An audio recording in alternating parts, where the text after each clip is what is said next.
My presentation today, we're going to talk about the financial assistance that you give other entities, and we're not talking governmental entities. We're talking about the 4-H club, we're talking about softball, those type of entities. Now, there's two reporting that's required here. There's reporting that you need to do when you file an annual financial report. You need to tell us about this money. And then those entities also file a report with us. I'm not telling you today that you need to file both of those reports, but I'm going to tell you about the E1 filing just for your information. Both of these reports are done in Gateway. You're all familiar with Gateway. Just a brief introduction. I'm Leanne Tinsley. I've been an employee since 1981. My experience has been local units, including universities, and you have my email address on the slide, and you also can find it on our website. Ashley Palmer has been an employee since 2014. She was on the ground floor with the E1 filing that is now being done in Gateway. For the longest time, it was paper. We've only had like 2 years in, second year in Gateway for the E1 filers. Chase Lennon has not come today. He's been an employee since 2013. He was a state agency and state CAFR employee. He is transitioning into townships and schools. Ashley is stepping up to take his role. When Chase gave this presentation, he wanted everyone to know that even though he looks 14, he's actually 27. I want you to know that I was hired in at the age of 10. So again, you can find our names, our addresses, email addresses, and our phone numbers on the website, as well as here on the screen if you need us for anything. Another bit of information about myself, since I've been around so long, I've been in 32 out of 92 counties, either auditing or managing an audit. So we may have well crossed paths in the past. Indiana Code 51117 allows a state examiner to authorize or designate an independent public accountant to perform an examination or audit that is currently our responsibility. Currently, independent public accountants perform for us these types of audits: housing authorities, military reuse authorities, and certain quasi-agencies like IMPERS.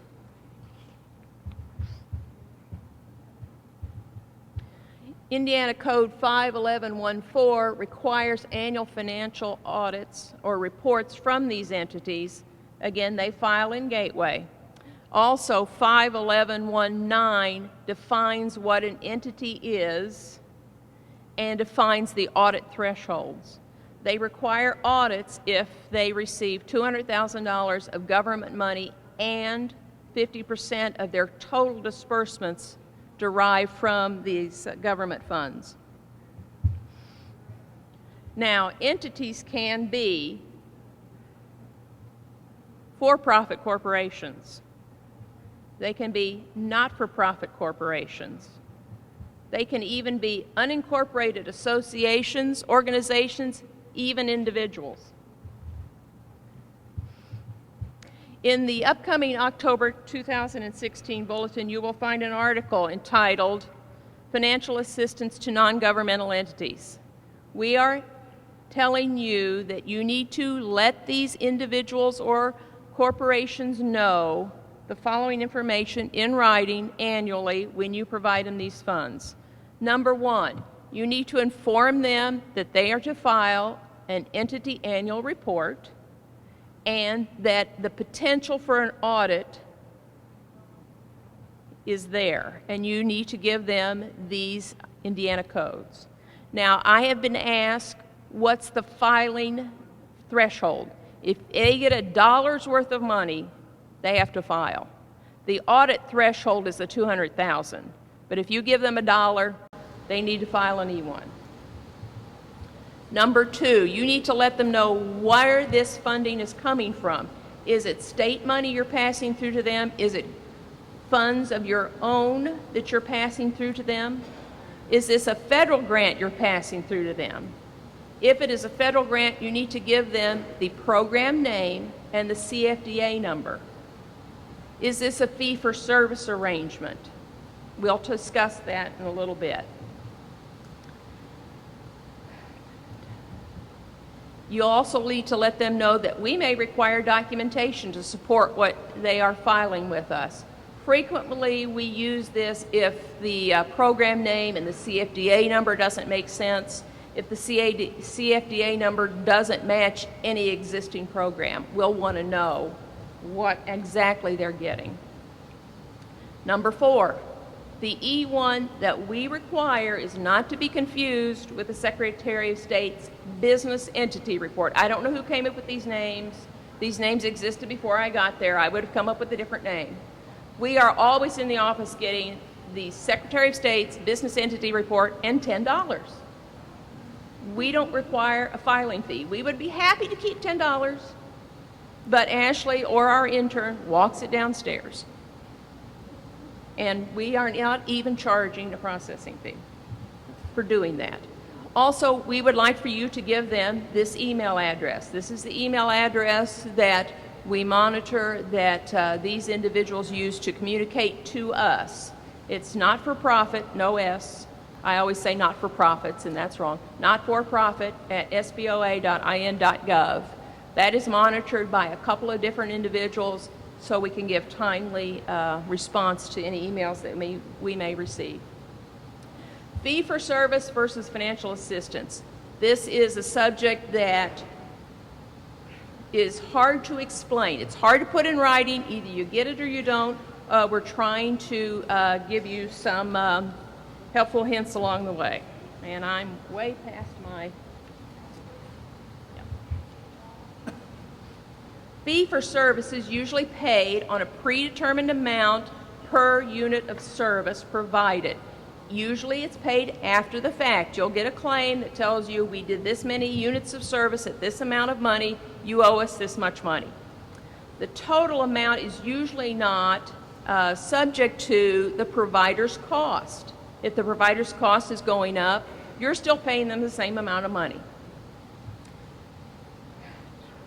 The only parts of, the only fee-for-service arrangements we have identified is things like Medicaid and foster care services. You know, that is a specific amount of money to a specific person for a specific service. We have not identified at this point fee-for-service arrangements at the local level. These are Medicaid and foster care is at the state level going down. If you have what you believe truly to be a fee-for-service arrangement, please let us know. Please provide us the information and we'll look at it and see what we think and if we agree with you or not. So we're not really expecting to see fee-for-service at the county level. Financial assistance, on the other hand, you're familiar with financial assistance. It comes at specific times. It can even come in advance. Frequently, there's reporting requirements that go with it, financial and performance reporting that may come back to you as the provider. Also, the amount paid during the contract period can vary based on certain maximum stipulated or other funding agreements. It can be capped. Financial assistance, like given to the local softball team, is one of these examples. Also, other characteristics of financial assistance. It provides a service to the public as a whole in your county. It's not providing service to a specific entity or a specific organization, if that makes any sense. It's not easily measured. You give money to the softball league, how do you measure that service? You can measure it in terms of the number of games and the number of children in the softball program, but how much service to the community as a whole is that? Often the relationship is more of a partnership or a joint venture, not a vendor-vendee relationship. and each party is heavily dependent on the other for success. This is the screen you see when you log into Gateway. If you look on the right side of the screen, you will find both the annual financial report that you file, and underneath that, underneath conflict of interest disclosure, is the E1 filing that the group or organization that you're giving money to files. Financial assistance that you will report to us is here under core reporting. It's under financial assistance to non-governmental entities. We have pulled our Gateway reporting. It's not as expansive as we thought it should be. In some townships in this state, you wouldn't want to go to because they don't have any fire protection. Makes us think that maybe this isn't being filled out as frequently as it should be. The information that we are requesting in your annual financial report when you file is the entity name, the federal tax ID of the entity, the address, the county where they operate, and we're usually looking for the county where the main office is located. Some entities cover a couple different counties. We want the name of the operating officer, their telephone number. We're also looking for a description of the funding. That's what we discussed earlier. Is it local funding? Is it a state grant? Is it a federal grant you're passing through to them? Also, of course, the amount and the type of non-governmental entity that it is. Description of the funding, which was number 7 on the prior slide.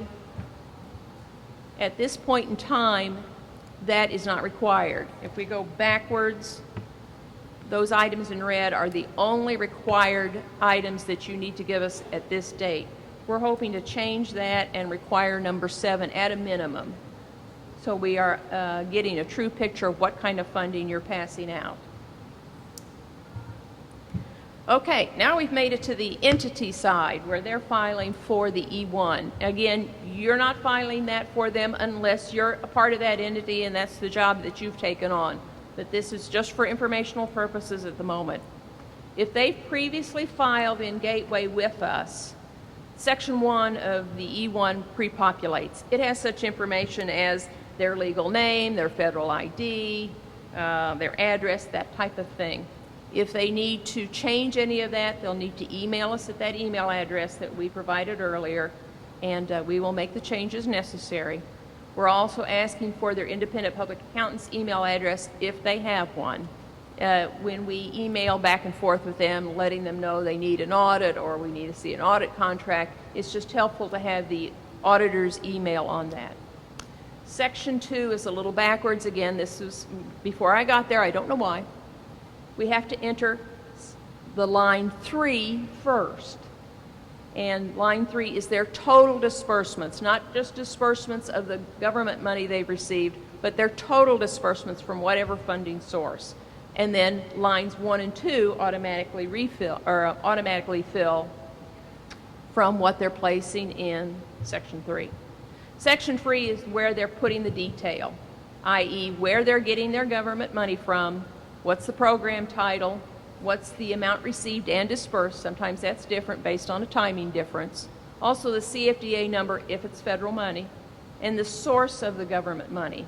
Again, you will see here the 3 that we've talked about. We'll also see direct federal grants. A lot of these entities are receiving direct federal grants, so that's money in addition to what you would be giving them. After that, they receive an email from us. We've reviewed their E1. Do they require an audit? Is it tentatively, potentially possible that they can get a waiver? If they do get a waiver, we ask for additional information. Have they gotten something wrong and we've actually reclassified the information they've provided us? Are they telling us Medicaid is a federal grant? We know it's not. From the state level, when they're getting Medicaid, it's a fee-for-service. So we will reclassify those things so we will get a more complete picture of what the nature of their receipts and disbursements are. We don't want to throw them into an audit situation unnecessarily. So they'll get emails from us about that, and we'll start the dialogue with them about getting an audit contract, an audit report, and that type of information. Also, any requested information we ask for, we want that uploaded into Gateway. We're asking for a 990, we're asking for any audit report, we're asking for some kind of financial statement from them to support what they've provided us in an E1. Individuals who have gone through this process before, if they've gotten a waiver in the past and we've asked this, we are asking them when they file the E1 to give us that documentation right away. That way I don't have to open it up, look at the E1 and go, okay, maybe you're going to get an audit waiver, hand me the information, and then 2 weeks later I look at it again and say, yes, you qualified. If you give it to me all at once, I can look at it, 5 minutes, bang, we're done. It's just easier for everyone involved if this all happens together. I guess that's the end of my presentation. Does anybody have any questions for me?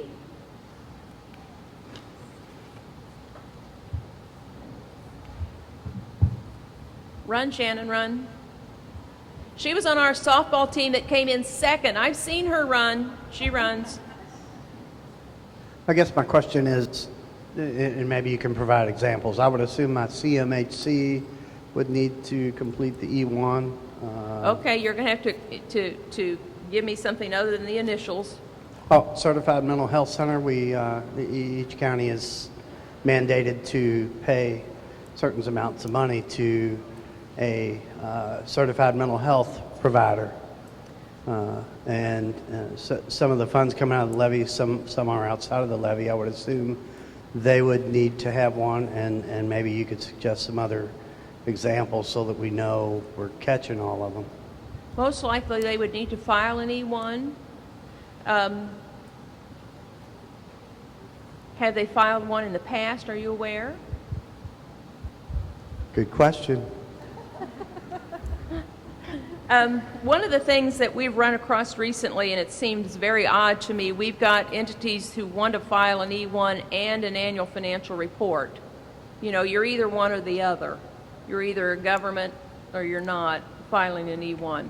So you can, of course, provide them this information at the next distribution and have them contact us.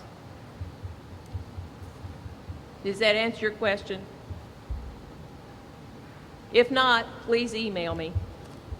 Leanne, he was wanting to know if you could give examples of the types of units that typically file E1s. Maybe list off some types of units. Oh, we have daycares. We have Catholic churches because they're running schools and they get school lunch money. We have mental health centers. We have what I call workshops, and that's not probably the right term, where they're helping the disadvantaged. We have homeless shelters. We've got some others. Fire departments. Yes, volunteer fire departments are one of our biggest. Does that help? 4-H, yes. Little League. Any others? I mean, now I'm blank, but yeah. If you Yes, do we have wish. concerns about a unit that maybe you're providing funding to that you think should be filing it, you could always contact Leanne at the office and she can check on that for you and see if they're filing it or if they're required to file it. Any other questions? Oh.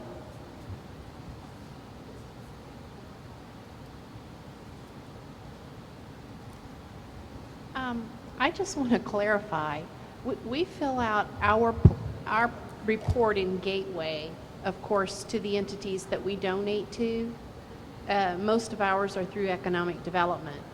But are you saying it's our responsibility to let these entities that we give to know that they have to do this? Yes. It is our responsibility? Yes, just like when a grantor gives you money, there's a grant agreement that goes with it. This is somewhat the same. Okay. I'm giving you this money. Here's the 5 things you need to know. Thank you.